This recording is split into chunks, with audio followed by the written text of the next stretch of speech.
नमस्कार, साहित्य सोपान मंच पर आपका स्वागत है। आज हम एक ऐसे कहानीकार के बारे में पढ़ेंगे जिन्होंने आज़ादी के विषय को अपनी कहानी में उतारा है। भारत और पाकिस्तान के बंटवारे या विभाजन को आधार में लिखी गई एक कहानी जिसके बारे में आज हम अध्ययन करेंगे। शीर्षक है अमृतसर आ गया है। यह भीष्म साहनी के द्वारा रचित है। कहानी के यदि हम मुख्य पात्रों की बात करें तो कथानायक, जहाँ जहाँ पर मैं शब्द आ रहा है वहाँ वो कथानायक स्वयं दिखाते हैं।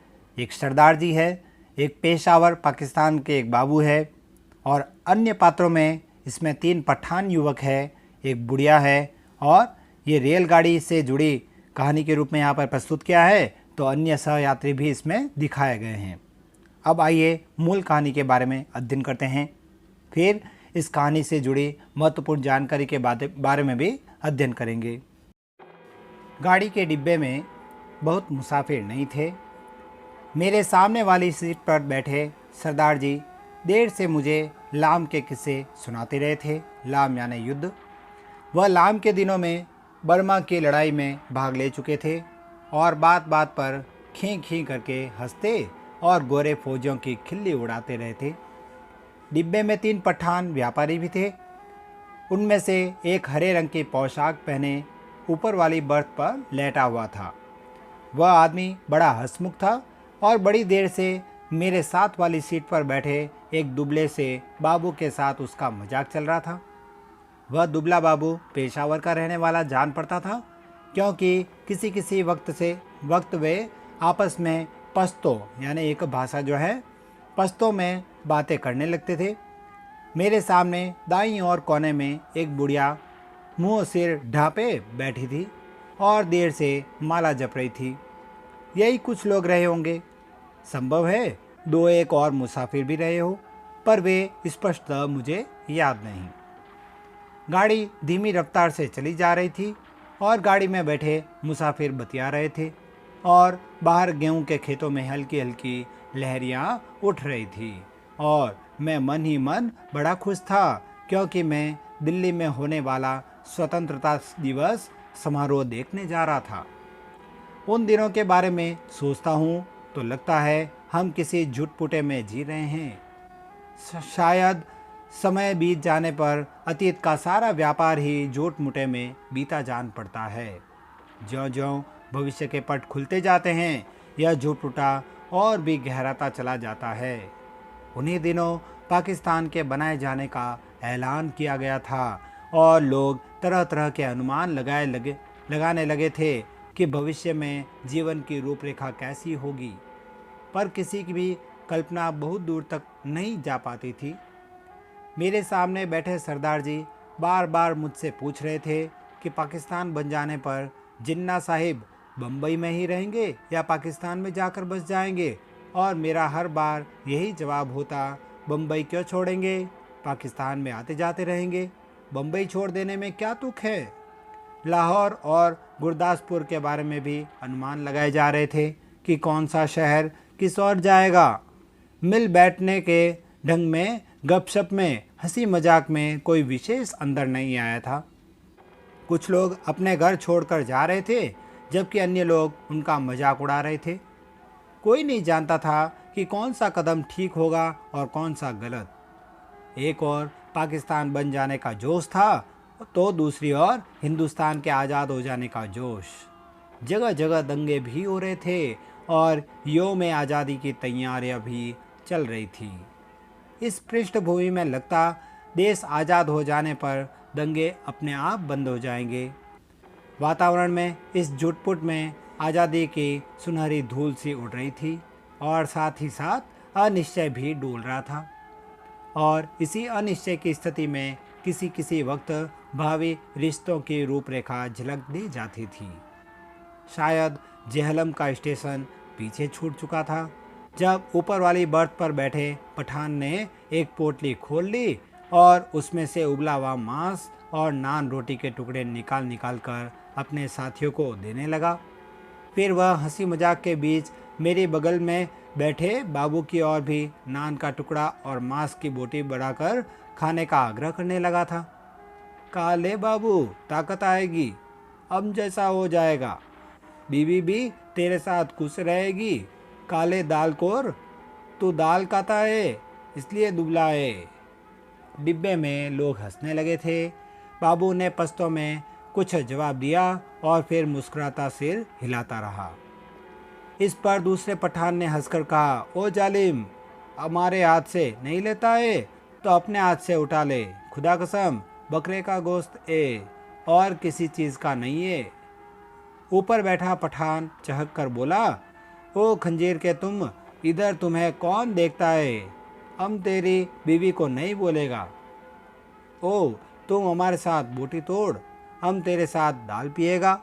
इस पर कह कहा उठा। पर दुबला पतला बाबू हंसता सिर हिलाता रहा और कभी कभी दो शब्द पश्तो में भी कह देता। ओ, कितना बुरा बात है, हम खाता है और तू हमारा मुंह देखता है। सभी पठान मगन थे। यह इसलिए नहीं लेता कि तुमने हाथ नहीं धोए हैं, स्थूलकाय सरदार जी बोले और बोलते ही खी खी करने लगे। अधलेटी मुद्रा में बैठे सरदार जी की आधी तोंद सीट के नीचे लटक रही थी। तुम अभी सोकर उठे हो और उठते ही पोटली खोलकर खाने लग गए हो, इसलिए बाबूजी तुम्हारे हाथ से नहीं लेते हैं। और कोई बात नहीं है। और सरदार जी ने मेरी ओर देखकर आंख मारी और फिर खी खी करने लगे। मांस नहीं खाता है बाबू तो जाओ जनाना डब्बे में बैठो। इधर क्या करता है? फिर कह कहा उठा।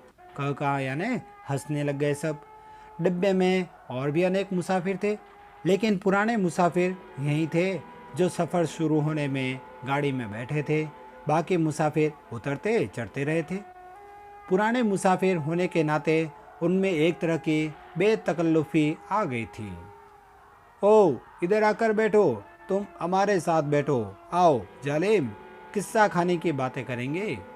तभी किसी स्टेशन पर गाड़ी रुकी थी और नए मुसाफिरों का रेला अंदर आ गया था। बहुत से मुसाफिर एक साथ अंदर घुसते चले आए थे। कौन सा स्टेशन है? किसी ने पूछा। वजीराबाद है शायद, मैंने बाहर की ओर देखकर कहा। गाड़ी वहाँ थोड़ी देर के लिए खड़ी थी, पर छूटने से पहले एक छोटी सी घटना घटी। एक आदमी साथ वाले डिब्बे में से पानी लेने उतरा और नल पर जाकर पानी लोटे में भर रहा था। तभी वह भागकर अपने डिब्बे की ओर लौट आया। छट छलाते लोटे में से पानी गिर रहा था, लेकिन जिस ढंग से वह भागा था उसी ने बहुत कुछ बता दिया था। नल पर खड़े लोग और लोग भी 3-4 आदमी रहे होंगे, इधर उधर अपने अपने डिब्बों की ओर भाग गए थे। इस तरह घबरा कर भागते लोगों को मैं देख रहा था। देखते ही देखते प्लेटफॉर्म खाली हो गया, मगर डिब्बे के अंदर अभी भी हंसी मजाक चल रहा था। कहीं कोई गड़बड़ है, मेरे पास बैठे दुबले बाबू ने कहा। कहीं कुछ था, लेकिन क्या था कोई भी स्पष्ट नहीं जानता था। मैं अनेक दंगे देख चुका था, इसलिए वातावरण में होने वाली छोटी सी तब्दील को भी भांप गया था। भागते व्यक्ति, खटाक से बंद होते दरवाजे, घरों की छतों पर खड़े लोग, चुप्पी और सन्नाटा सभी दंगों के चिन्ह थे। तभी पिछले दरवाजे की ओर से, जो प्लेटफॉर्म की ओर न खुलकर दूसरी ओर खुलता था, हल्का सा शोर हुआ। कोई मुसाफिर अंदर घुसना चाह रहा था। कहाँ घुसा आ रहा है? नहीं है जगह। बोल दिया जगह नहीं है, किसी ने कहा। बंद करो जी दरवाज़ा। यूं ही मुंह उठाए घुसे आते हैं, आवाज़ें आ रही थी। जितनी देर कोई मुसाफिर डिब्बे के बाहर खड़ा अंदर आने की चेष्टा करता रहे, अंदर बैठे मुसाफिर उसका विरोध करते रहते हैं। पर एक बार जैसे तैसे वह अंदर आ जाए तो विरोध खत्म हो जाता है और वह मुसाफिर जल्दी ही डिब्बे की दुनिया का निवासी बन जाता है और अगले स्टेशन पर वही सबसे पहले बाहर खड़े मुसाफिरों पर चिल्लाने लगता है, नहीं है जगह, अगले डिब्बे में जाओ, घुसे आते हैं। दरवाजे पर शोर बढ़ता जा रहा था। तभी मैले कुचेले कपड़ों में और लटकती मूंछों वाला एक आदमी दरवाजे में से अंदर घुसता दिखाई दिया। चिकट मैले कपड़े, जरूर कहीं हलवाई की दुकान करता होगा। वह लोगों की शिकायतों, आवाज़ों की ओर ध्यान दिए बिना दरवाजे की ओर घूमकर बड़ा सा काले रंग का संदूक अंदर की ओर घसीटने लगा। आ जाओ, तुम भी चढ़ जाओ, वह अपने पीछे किसी से कहे जा रहा था। तभी दरवाजे में एक पतली सूखी सी औरत नजर आई और उसके पीछे 16-17 बरस की सांवली सी एक लड़की अंदर आ गई। लोग अभी भी चिल्लाए जा रहे थे। सरदार जी को कूल्हों के बल उठकर बैठना पड़ा। बंद करो जी दरवाजा, बिना पूछे चढ़े आते हैं, अपने बाप का घर समझ रखा है, मत घुसने दो जी, क्या करते हो, धकेल दो पीछे। और लोग भी चिल्ला रहे थे। वह आदमी अपना सामान अंदर घसीटे जा रहा था और उसकी पत्नी और बेटी संडास के दरवाजे के साथ लगकर खड़े थे। और कोई डिब्बा नहीं मिला, औरत जात को भी यहाँ उठा लाया है। वह आदमी पसीने से तर था और हाँफता हुआ सामान अंदर घसीटे जा रहा था। संदूक के बाद रस्सियों से बंधी खाट की पाटियां अंदर खींचने लगा। टिकट है जी मेरे पास, मैं बेटिकट नहीं हूँ। इस पर डिब्बे में बैठे बहुत से लोग चुप हो गए, पर बर्थ पर बैठा पठान उचक कर बोला, निकल जाओ इधर से, देखता नहीं है इधर जगह नहीं है। और पठान ने आप देखा न ताव आगे बढ़कर ऊपर से ही उस मुसाफिर के लात जमा दी। वह लात उस आदमी को लगने के बजाय उसकी पत्नी के कलेजे में लगी और वही हाय हाय करती बैठ गई। उस आदमी के पास मुसाफिरों के साथ उलझने के लिए वक्त नहीं था। वह बराबर अपना सामान अंदर घसीटे जा रहा था, पर डिब्बे में मौन छा गया। खाट की पार्टियों के बाद बड़ी बड़ी गठरियां आई। इस पर ऊपर बैठे पठान की सहन क्षमता चूक गई। निकालो इसे, कौन है ये, वह चिल्लाया। इस पर दूसरे पठान ने, जो नीचे की सीट पर बैठा था, उस आदमी का संदूक दरवाजे में से नीचे धकेल दिया, जहाँ लाल वर्दी वाला एक कुली खड़ा सामान अंदर पहुंचा रहा था। उसकी पत्नी के चोट लगने पर कुछ मुसाफिर चुप हो गए थे। केवल कोने में बैठो बुढ़िया करलाए जा रही थी, ए नेक भक्तो बैठने दो, आजा बेटी तू मेरे पास आजा, जैसे तैसे सफ़र काट लेंगे, छोड़ो बे जालिमो, बैठने दो। तभी आधा सामान ही अंदर आ पाया होगा जब सहसा गाड़ी सरकने लगी। छूट गया, सामान छूट गया, वह आदमी बदहवास सा होकर चिल्लाया। पिताजी, सामान छूट गया। संडास के दरवाजे के पास खड़ी लड़की सिर से पांव तक कांप रही थी और चिल्लाई जा रही थी, उतरो, नीचे उतरो। वह आदमी हड़बड़ा कर चिल्लाया और आगे बढ़कर खाट की पाटियां और गठरियां बाहर फेंकते हुए दरवाजे का डंडहरा पकड़कर नीचे उतर गया। उसके पीछे उसकी व्याकुल बेटी और फिर उसकी पत्नी कलेजे को दोनों हाथों से दबाए हाय हाय करती नीचे उतर गई। बहुत बुरा किया है तुम लोगों ने, बहुत बुरा किया है, बुढ़िया ऊंचा ऊंचा बोल रही थी। तुम्हारे दिल में दर्द मर गया है। छोटी सी बच्ची उसके साथ थी। बेरहमो, तुमने बहुत बुरा किया है, धक्के देकर उतार दिया है। गाड़ी सूने प्लेटफॉर्म को लांघती आगे बढ़ गई। डिब्बे में व्याकुल सी चुप्पी छा गई। बुढ़िया ने बोलना बंद कर दिया था। पठानों का विरोध कर पाने की हिम्मत नहीं हुई। तभी मेरी बगल में बैठे दुबले बाबू ने मेरे बाजू पर हाथ रखकर कहा, आग है, देखो आग लगी है।